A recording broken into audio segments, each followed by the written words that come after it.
Well, hello, everyone. It's really great to see you here. Thanks for joining us this afternoon.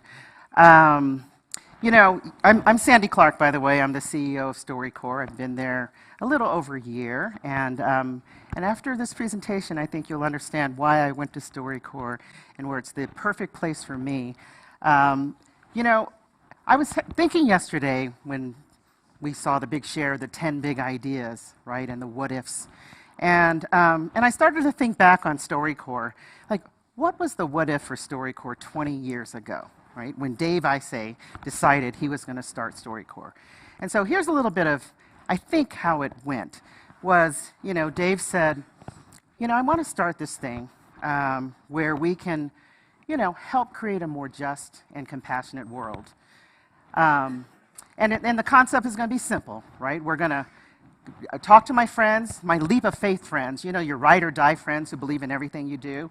And I'm going to ask them to build this story booth in, guess what, Grand Central Terminal in New York City, where people pass each other all day long and don't speak all that much. But this thing is going to work in Grand Central Station.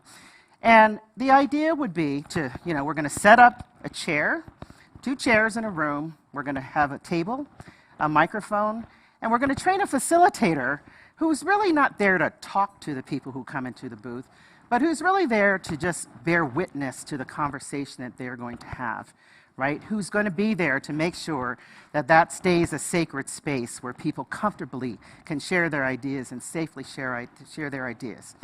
And by the way, we're going to invite in everyday people to share their stories. Not the people who, want more and more followers on social media, not the ones who are trying to be reality TV stars, not the ones who want to be big, giant celebrities. We're just going to open up this booth to everyday people, and we're going to create a space where listening can happen that leads to this storytelling that none of us could have imagined. So, it sounds like, everything took off immediately. In truth, in the early days, and which is the case with so many what-ifs, right? In the early days, it wasn't a huge success. People passed by the booth. They didn't quite know what it was. I mean, somebody inviting regular people to step into this booth? I'm not going to do that. So people started kind of but there were a few people who got it from the beginning. And so this is the first story we're going to start with. One of the first people to get what Dave had in mind was this guy named Danny Peraza. Now, Danny and Annie turned out to be one of the biggest love stories that you could ever imagine, and you're going to get to see some of that. Danny was an off-track betting clerk, snaggletooth, short, hardly, this Hollywood, Mr. Man kind of person. And Annie was a nurse. Danny proposed to Annie on their very first date. So let's see a little bit of Danny and Annie's story, and you'll start to understand that thing called StoryCorps that'll rise up in you. Here we go. She started to talk, and I said, listen, I'm going to deliver a speech. I said, at the end, you're going to want to go home. I said, you represent a 34-letter word. I said, that word is love. I said, if we're going anywhere, we're going down the aisle because I'm too tired, too sick, and too sore to do any other damn thing. And she turned around and she said, well, of course I'll marry her. And the next morning I called her as early as I possibly could. And he always gets up early. to make sure she hadn't changed her mind. And she hadn't. And every year on April 22nd around 3 o'clock, I call her and ask her if it was today, would she do it again? And so far the answer's been the same. Yeah, 25 times yes. You see, the thing of it is, I always feel guilty when I say I love you to you, and I say it so often. I say it to remind you that as dumpy as I am, it's coming from me. It's like hearing a beautiful song from a busted old radio. And it's nice of you to keep the radio around the house. If I don't have a note on the kitchen table, I think there's something wrong. You write a love letter to me every morning. Well, the only thing that could possibly be wrong is I couldn't find a silly pen. To my princess, the weather out today is extremely rainy. I'll call you at 11:20 in the morning. It's a romantic weather report. And I love you, I love you, I love you. When a guy is happily married, no matter what happens at work, no matter what happens in the rest of the day, there's a shelter when you get home. There's a knowledge, knowing that you can hug somebody without them throwing you downstairs and saying, "Get your hands off me." And being married is like having a color television set. You never want to go back to black and white.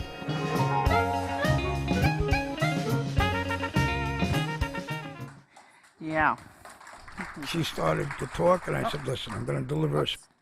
Am I good? Okay. All right. So, Danny actually started coming back to StoryCorps booth over and over again, and he got it so much that he would bring in people like off the streets of New York, right? And he brought in like a major league umpire. He brought in his friends. I mean, it was just like all these people, narcotics agents. I mean, but he and Annie also came back over and over again so he could read love letters to her. So, Danny ended up getting pancreatic cancer. And, he was one of those guys where, he would call and he'd say, "Look, I'm having cataract surgery. Can I come in and do a StoryCorps thing?" Well, when Danny was dying, he also wanted StoryCorps to leave a StoryCorps message to his wife, Annie. And so StoryCorps went to Danny's house. And here is his parting words to his beloved Annie. The illness is not hard on me. It's just, the finality of it. And him, he goes along like a trooper. Listen, even downhill, a car doesn't roll unless it's pushed, and you're giving me a great push. The deal of it is, we try to give each other hope, and not hope that I'll live, hope that she'll do well after I pass, hope that people will support her, hope that if she meets somebody and likes him, she marries him. He has everything planned,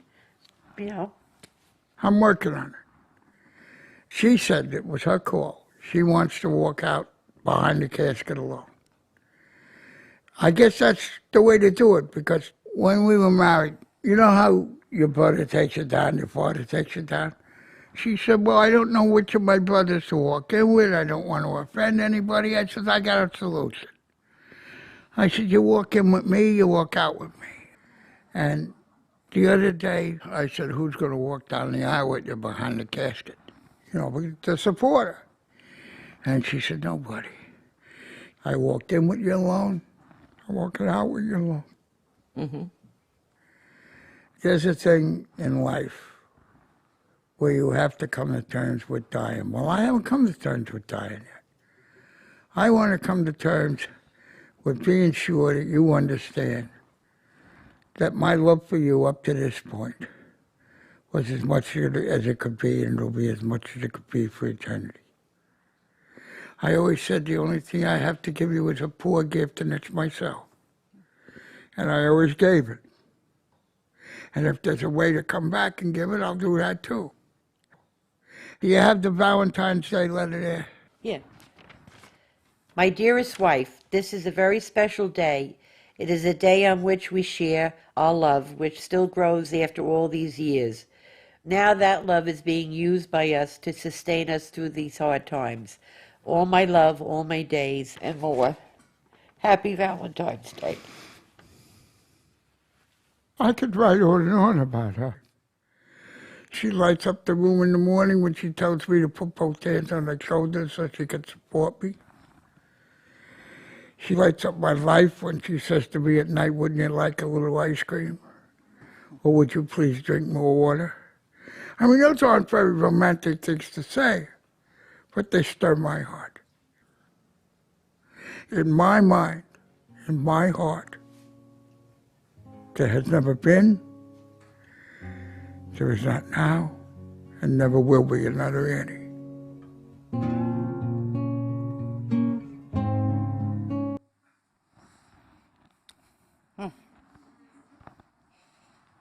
Let's take a minute. We have tissues at the back of the room, so we do come prepared. So that was recorded on a Thursday, and the following Friday, it was after the NPR broadcast. About an hour later, Danny died, and Annie got so many letters, thousands of letters from people across the country, which really just shows, when you radiate love, when you radiate compassion and humanity, how people respond in return, and how many people really want that in their own lives too. And so Annie made a copy of every single one of those letters. She buried the originals with Danny in his casket. And after he died, every day, she read one of the letters from the listeners. And one of those letters was this: "My wife and I are having a tough time right now after 25 years. In fact, I was going to leave today. But then I heard Danny and Annie on the radio. I'm crying in my office, happy for the gift of my wife and for the hope you've given me. I'm going home tonight." Yeah. Annie read one of those letters every single day till she died in 2021 from COVID.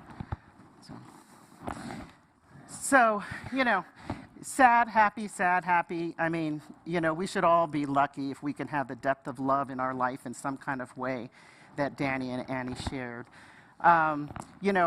From in the early days, I think Dave has said he really didn't believe people were going to come in with all these different kinds of stories. He thought we would start hearing the same stories day after day after day.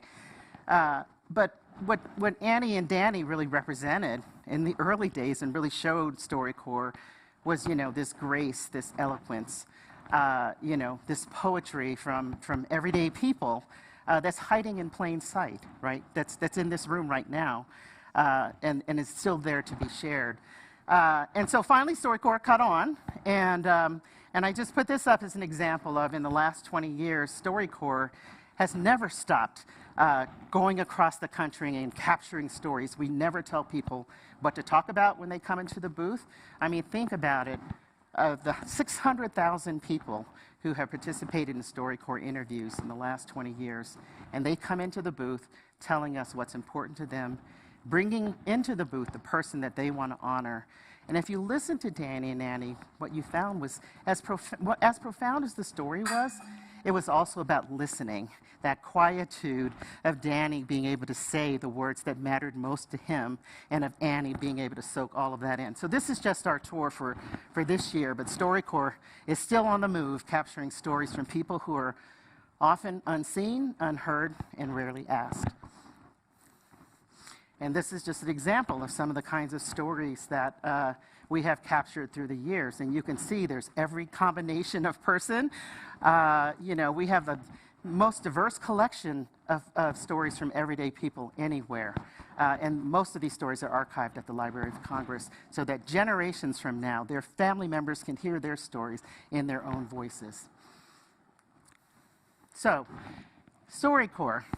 I've been at StoryCorps for just a little over a year, as I said, and one of the things that struck me before I got to StoryCorps, I'd hear these stories on the radio. I know people pulled over the side of the road, tears, right? That was your Friday morning weep session. But I started to also think, there's something more deep happening here than just stories that people are listening to. There's something that's being activated in us. And sometimes we act on it, and sometimes we don't. There are these transformations that are happening with people who are sharing their stories. So this is our North Star, newly developed North Star. Before, StoryCorps talked about the work as in connecting people, as in creating more pathways to understand each other. But I believe, and StoryCorps believes, that believing in each other is that next step, right? That deeper thing that we know can happen if we continue to listen to each other. And listening is just the first step, because what does listening do? It sets off empathy, it sets off understanding, and maybe it even sets off some action that allows us to create a better world for each other, illuminating the humanity and possibility in all of us. And you're going to see this in every single story I'm going to show you today. So, here's a story that brought together Ellen Walker and Keith Miller. And Keith was the public safety officer at Loyola Medical Center. Ellen's son was taking medication. He was autistic, took medication that was supposed to calm him, and it actually created this whole thing inside of him that made it very uncontrollable. And so this is their chance meeting where Ellen came in with little hope and left with a lot of hope.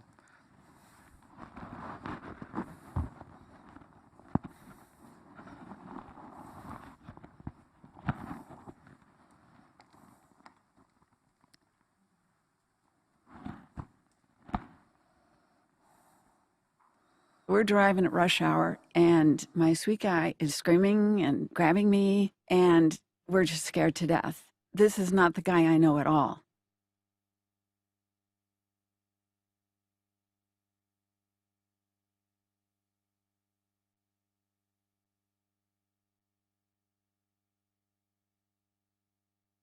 We were already anticipating what was going to happen in this emergency room, because when he was a little boy, an officer got on his back while he was screaming. And he's been handcuffed to gurneys in emergency rooms just for having a seizure and being big. That day, we show up at a hospital. Here's this giant 6'3" guy just bit his old mom. Yeah. I'm sitting there brokenhearted, scared out of my mind, bleeding. Yeah. And Walker's trying to run away. And I see like 5 guys on him. And all I can think is, this will not end well. They're going to kill him. But suddenly I hear this cute game. All right. Where he's trying to escape, and you're going, Walker gets up. Walker sits down. Walker scoots back. Walker lies down. And then he said high fives all around. And I thought, he won't do it. And I look, and he's beaming, and he's high-fiving every single officer. And then you started singing, and I thought I would lose it forever. I started singing Mr. Rogers' You're Neighborhood. singing Mr. Rogers with these men. And he went from being terrified to feeling like he had cool friends, cool guys hanging out with him. Yeah. I saw this man who was dealing with something he just did not understand. Yes. And I saw the fear in your face. It touched me personally. My son is 14. He was 15 months when he was first diagnosed as being autistic. Being a father of a child who has autism, I don't know what changes is going to occur in him. And as parents, we're there to help them deal with their obstacles. And if we can't do it by ourselves, there's other people out there to help. And I want to be one of those other people. Well, nobody else does what you do. We look like a very scary situation coming in there. And we turned into a kind of party I think people wanted to join. I've been in a lot of ERs, and some people have been kind of nice. I never sat there and felt like this is one of the most important moments of my life.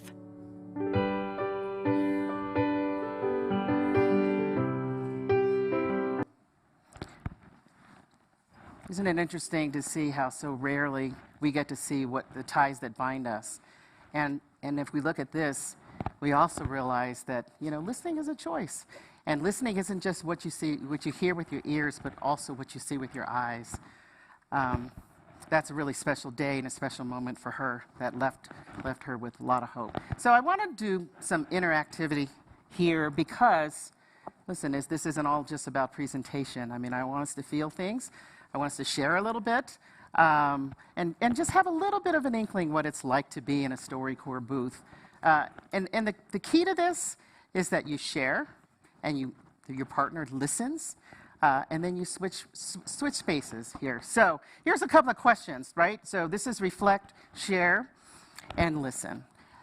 Turn to the person next to you or somebody who's not next to you across the room that you just might want to connect with, right? And choose any of these questions, right? All right. Yeah, there you choose you. Yeah. How about her? Okay. Okay. So here's the exercise. Here's the exercise. Hello? Hello? Hello? All right. Here's the exercise. And I just want to say to everybody who isn't down with stuff like this, don't be afraid, right?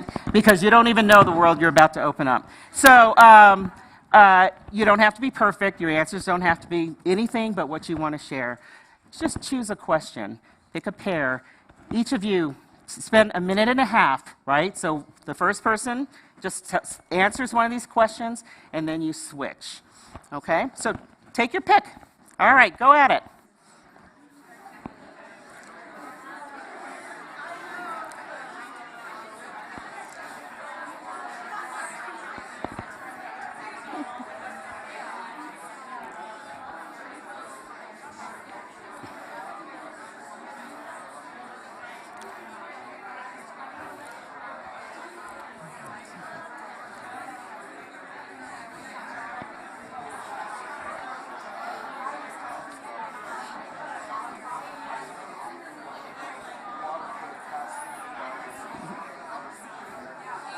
Hey.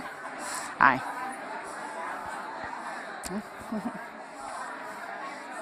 Okay? Yeah. Okay, good. Okay. Yeah, this is lovely. Everyone just came over. They're all playing along anyway. Okay. Um, I'm sort of watching the clock, but if you see me, like, then just give me a sign.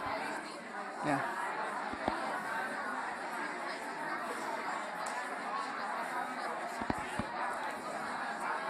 I forgot what time I started this. This was like, speaking of which, I right? think we're probably at about a minute and a half. Okay, all right. Mics as soon as you want to open it up. Okay, okay, great, thank you.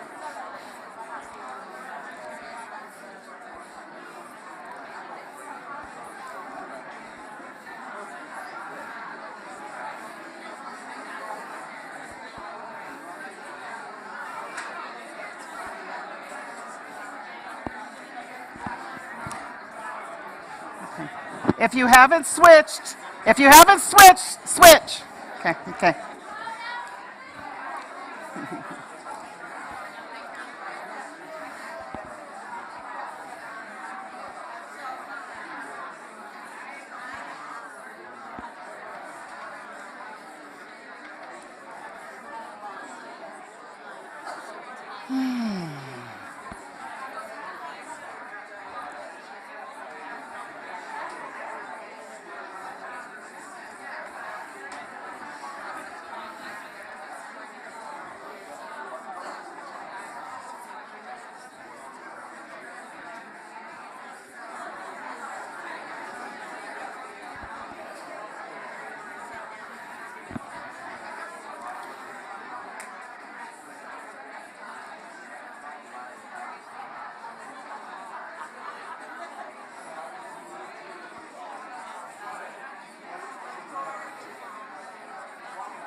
Okay.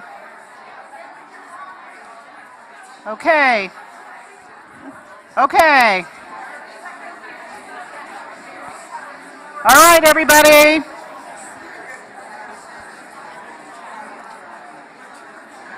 All right.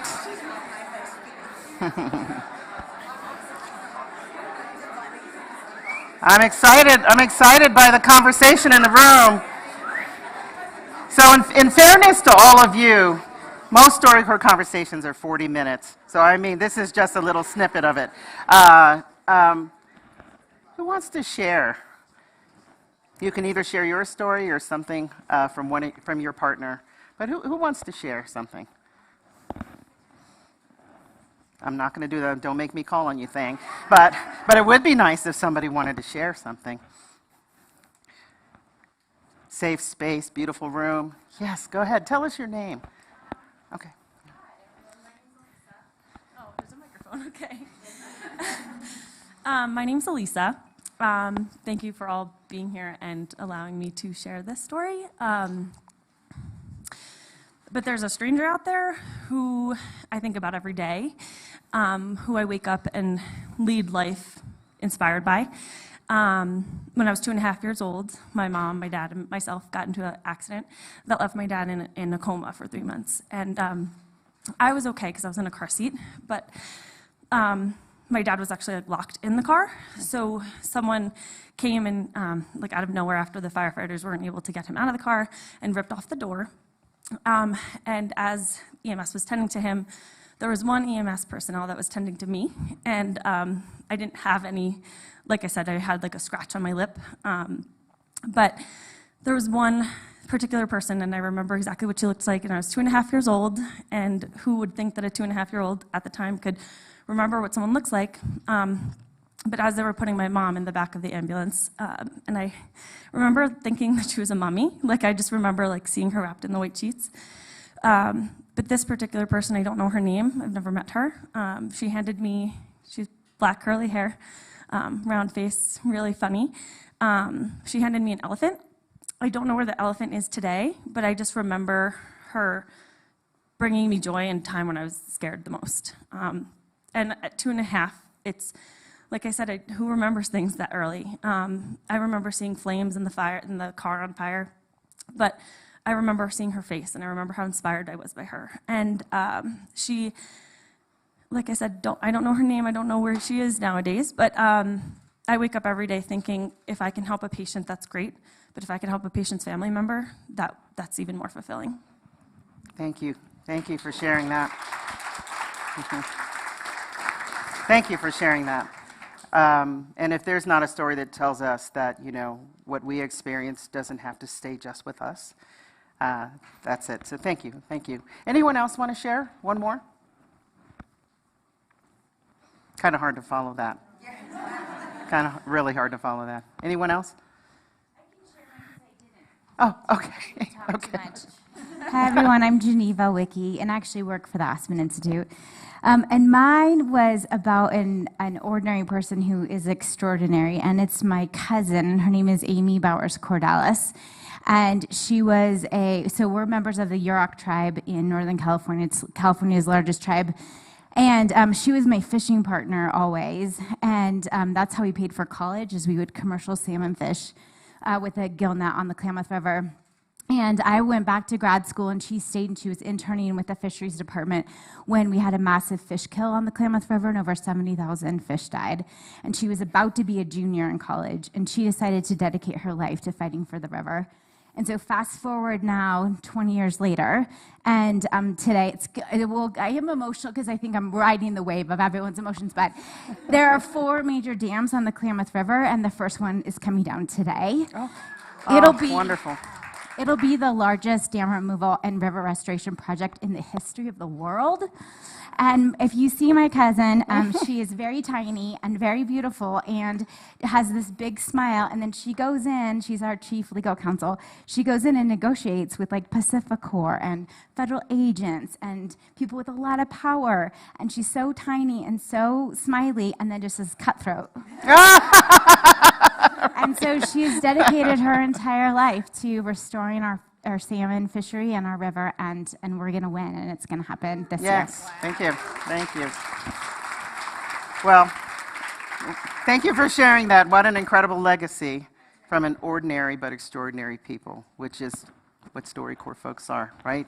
The work that they're doing. Well, thank you all for participating in that, because I know sometimes these can be that. But if you think about what it did to you as you were listening, and as you were also thinking of the story that you wanted to share, there's something really powerful happening there.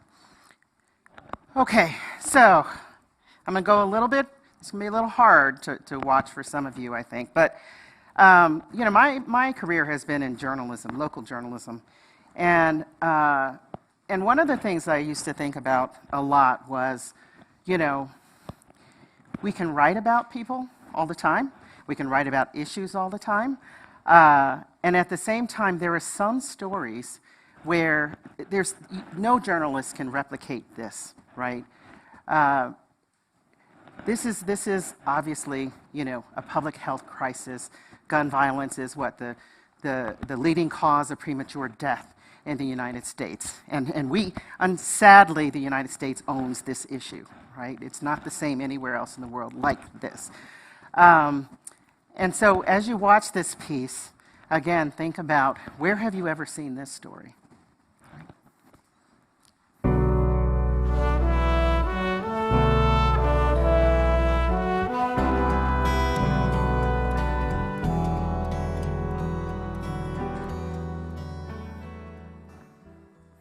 What emergency drills did you have as you were growing up in school? Fire drills and tornado drills, and that was it. So can you tell me exactly what happens in active shooter drills?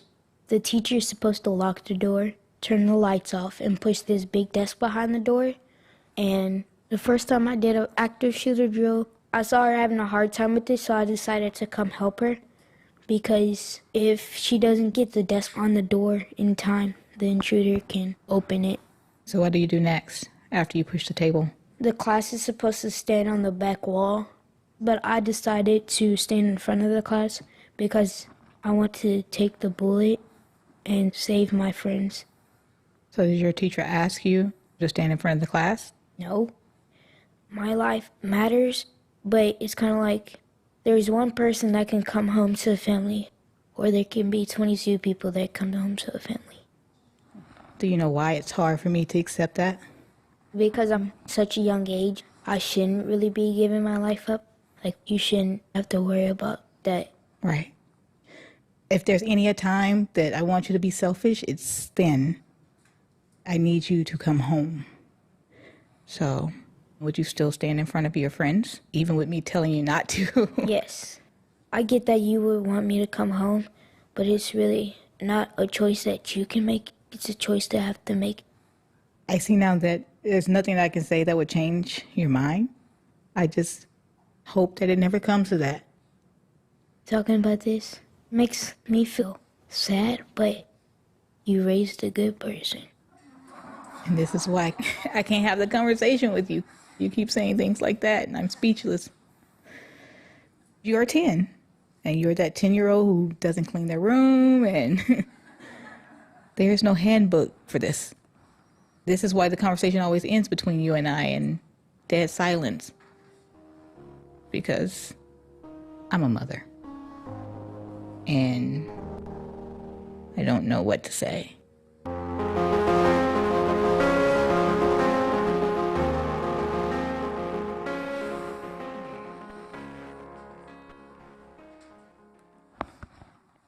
He was 10 years old, you know?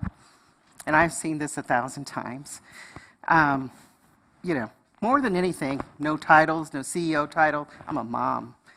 And when I see that, and I think about how every time there's a school shooting, you know, it's almost like a templated way the nation responds, right? You know, the reporters swarm in, you find the heroes, you do vignettes of the victims, you may uncover some other things. Uvalde, my God, you know, the first day story certainly wasn't the real story, right? And then everyone leaves. And then the big fight over guns happens, right? And nothing happens. I think most of us have not realized that we have signed up for this. This every single day in our kids' schools, in our workplaces even, right? Active shooter drills have become the common thing. And that is what we have signed up for. And imagine a 10-year-old making a choice because he was raised that way to protect others. That's what we have signed up for. So going from one crisis to another, look, I didn't want to do a presentation without acknowledging what we have all been through in these last few years, the pandemic, right? And each of us in this room has a different story to tell about how that impacted our families, ourselves, our communities. And we know that it impacted very much healthcare workers too, right? Healthcare workers who were trying to find solutions and comfort all of us at the same time living through this big unknown, this really scary unknown.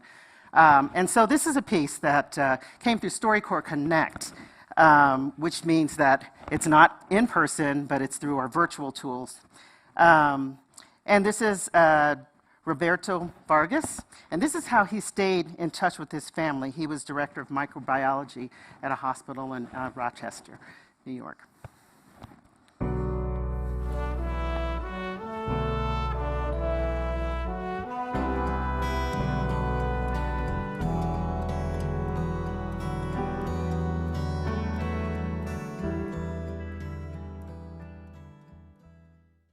When I would go to the hotel room after a long day and it was just me there and it was very quiet, that was when I missed you all the most. It got very worrying once I knew the virus was going to be like a big thing. And with you gone, it was way harder.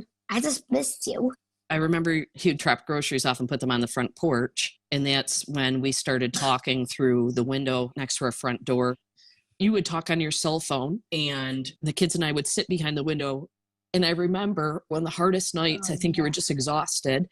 You just had your head on the window and were crying. But eventually you started sleeping in the basement. And I would not let the kids go past the top of the basement stairs. We had to stay far away. But I just felt better that you could be like a part of us. Mm-hmm. It's still very hard, but it's nice to see you, Dad. You have been so helpful to Mom. So thank you, okay? Thanks. I remember once you came into the basement, the best night I had yet, your coworker had made all these different dishes for us. You sat at the bottom of the stairs in a rocking chair, and I was at the top. I remember that, yes. I even remember the food. It smelled so good. It was the first time we had been able to connect in so long. And as crazy as it sounds, it's the best date I've ever had with you in my life. Without you, I wouldn't have been able to do what I've been able to do at work. You have to be absolutely everything to our 4 beautiful kids. I've never loved you more, and I know it hasn't been easy. Could you guys try not to cry? It makes me sad when you cry. Oh, sorry, honey. These are tears of happiness. Roberto, I admire you so much. Always admired you, but you've done things these past couple months that seem impossible. What you're doing is a lot harder than what I'm doing. A lot harder. Dad, I just want to say thank you for helping get rid of this virus. That's a team effort, and that team includes you. But what carries me through is this family.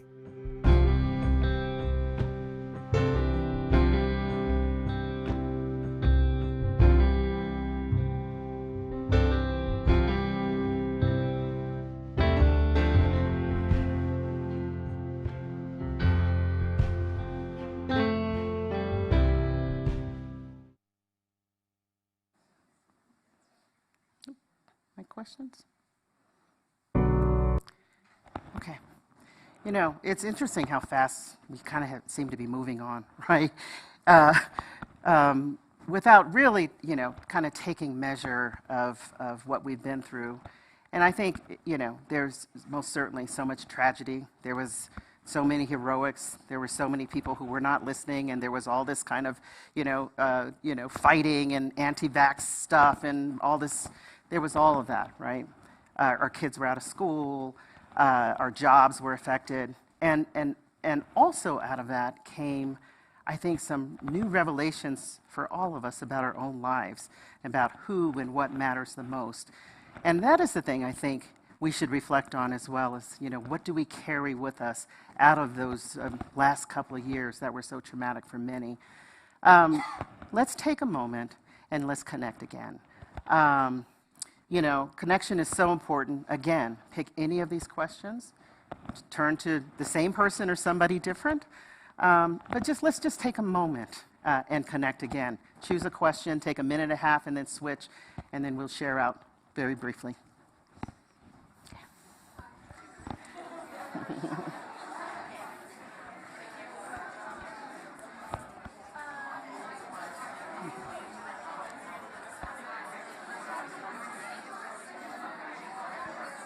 Hi. Connect with you outside of here about getting a story. Oh, you know what? I'll give you my card. I mean, I have a card here. Let me see. How does it work? How does it work for us to provide stories? Well, there's a couple of ways. I mean, we cross the country, and so when StoryCorps is in your town, where do you live? LA and here. Oh. New York. I'm all over. Oh, okay. You're kind of all over. So one is if you want a facilitated conversation, then that would be one. So that's having someone actually in the booth with you, right? Who's doing that. And the other is through StoryCorps Connect, which is through our app. Oh, okay. And you can take a picture and you can do the exact same thing that you would without a facilitator. And especially when somebody lives far away or it's kind of hard to connect with them. So.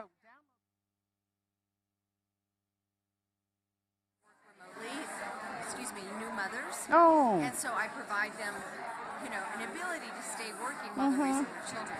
And the Wonderful. stories that are coming out Mona. of that are amazing. Yeah, yeah. I mean, amazing. Like one little boy just was being beaten up at after-school programs. Doesn't have to go anymore. Yeah. Thank you, Mom. And they have you can make a choice in the app, right? Whether you want the story to be archived in the Library of Congress, which means that it just lives forever.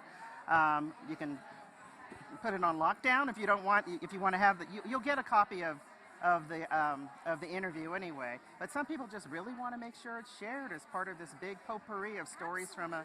Can we share it with others too? Oh, absolutely. Okay. Yeah. So you want So to get it after? yeah. Actually, I might have it here. But you can definitely go to the app and you'll kind of see the. I love the drawings and the Oh yeah. illustrations. So we do Brilliant. like a very very small number. Oh wait a minute. Of course, as usual, I brought the wrong thing. Let me see. She's got a card. I'll have my colleague share her card with you. I changed purses. I'm sorry, and so let me see if I didn't put it in here because I meant. Oh, wait a minute. You're in luck. There you go. There you go. Yeah. I mean, really interesting. Yep. Oh, here, I got two. And okay. Thanks. Yeah. I don't know what that is. Let's do it. It fell off your thingy. Oh no. Oh, it sure did. Yeah. Do you want me to put it back? Yeah. Could you? Yeah, absolutely. Looks like it's right here.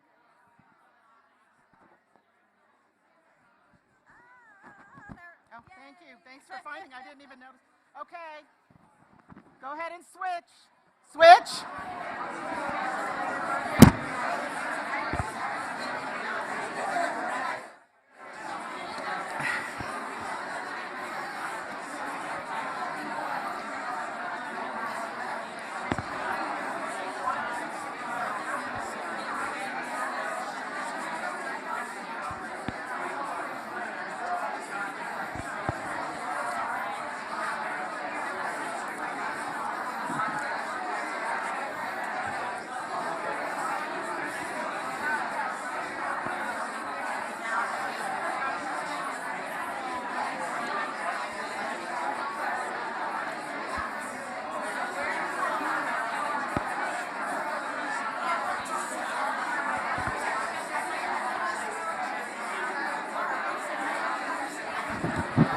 Okay, everyone.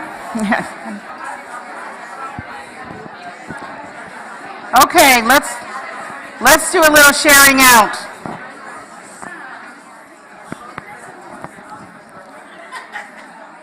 Let's do a little sharing out. Anyone want to share their story? Anyone want to share a story? Oh, those scary words. Anyone? I know there's someone in there. Come on, there's so many stories here. Yes, go ahead. Hey guys, I'm Tony Garcia. I'm actually going to be a sophomore, second year student in college at the University of Nebraska in Omaha. And I want to talk about a significant change that happened to me March of 2020. So I was a sophomore in high school then, right? And so before the pandemic hit, you hear these rumblings in class like, oh, this whole COVID thing's gonna really pick up. We're gonna get a 2-week spring break, guys. 2 weeks. And then 2 weeks turned into a month, 2 months, a year, and it was awful.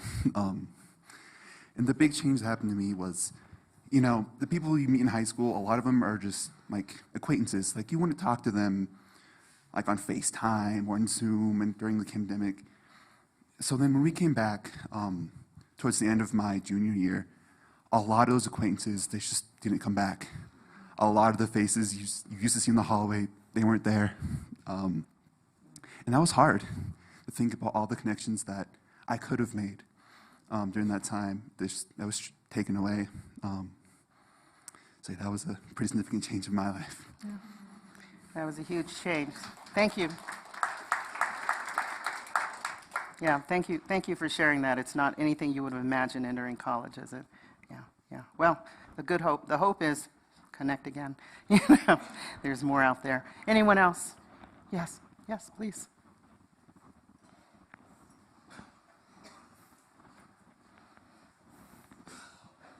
Hi, I kind of flipped this around to the professional that had the biggest role in my life during COVID, and that's my daughter, Jenny. She was an ICU nurse at St. Joe's throughout the whole pandemic, and she was also in school studying to be a nurse practitioner. And the program that she was in was ending at the last her last year. So if she had dropped out then, she would have had to struggle to find another program, and who knows if she would have had to start over or not. She would, my wife and I call her Drive Time Jenny because she would call us as she drove home after every shift in the ICU. And she would unload on us of what her day was like so that she wouldn't have to lay it all on her husband. And the trauma that she experienced from having gone through those years, and the most difficult part of listening to her was her having to listen to the loved ones of her patients who couldn't come visit them and would have to FaceTime them while she's holding the phone, knowing that those folks would never leave the hospital again. And the agony that it caused her to listen to them say to their loved ones, no, you can't die. You can't leave me. Don't do that. Come back to me. Was just really heart-wrenching for her, and listening to her stories about the folks that she lost shift after shift after shift was really heart-wrenching, but it also really made us appreciate all the people, all the health professionals that were dealing with that, and all the trauma that they were experiencing, but continued to go into work day after day after day. Thank you. Thank you. Thank you. And thank you, Tony, too. Thanks. Well, let's don't forget. Right? I mean, let's honor those who experience that day after day, and it doesn't go away. I'm sure that'll be a lifelong memory of this time. And for those of you in the room who have lost loved ones in some way, I also want to offer our condolences, because I don't want to assume that this room, that we are immune to that, because I'm sure you did. Thank you again for sharing that. So, a big part of the programming at the Ideas Fest is about women's health. And Lord knows, women still have a battle, right? I mean, a lot of these sessions are about the inequity in women's health. But I wanted to share this piece because, we always say, let's not forget our elders, right? But, what elders give us, and it's not living our life the same way as they live their lives, but what they give us is purpose and perspective. And I wanted to share this story of Mary Step Burnett Hayden, who was born into enslavement in Black Mountain, North Carolina. She was 7 years old when she was freed, but she stayed in Black Mountain and became a midwife, delivering several hundred babies, including her own grandchildren. And so this is in honor of the pillars of our community who often aren't seen and don't make the headlines, but we know are always there.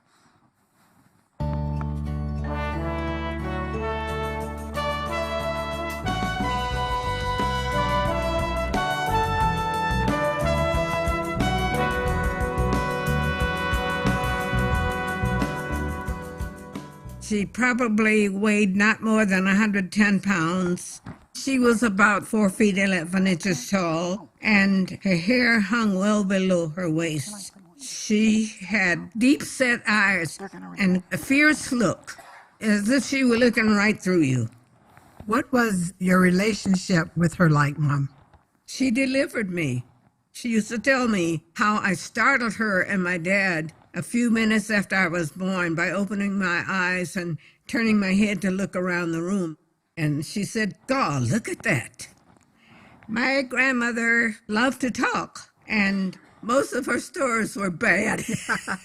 But Granny's stories were real-life stories. She didn't know anything about Hansel and Gretel. Here is this woman, a former slave, walking around, delivering babies and helping people.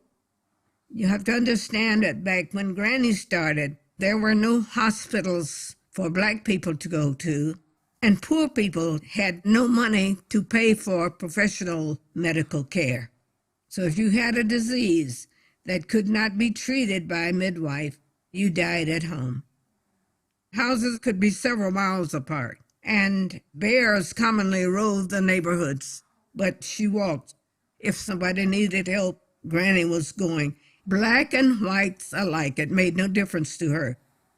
She was fearless. You know, she never boasted about what she did. But she probably caught several hundred babies, if not more. How old was Granny Hayden when she stopped her practice? She was about 90 years old. She was a very strong little woman. You know, when people think about slavery, they think about hundreds of years ago, not about somebody who died in 1956. She was a pillar, not only in our family, but in our community. And I assume she would always be there, like when you're a child, you assume everything's going to be there. But I'm very proud to have descended from someone like my grandmother. Very, very proud.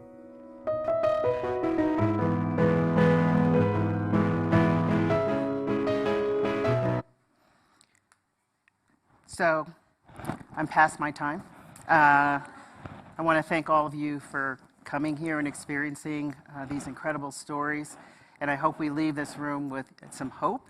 Hope we leave this room called upon to show our humanity every single day.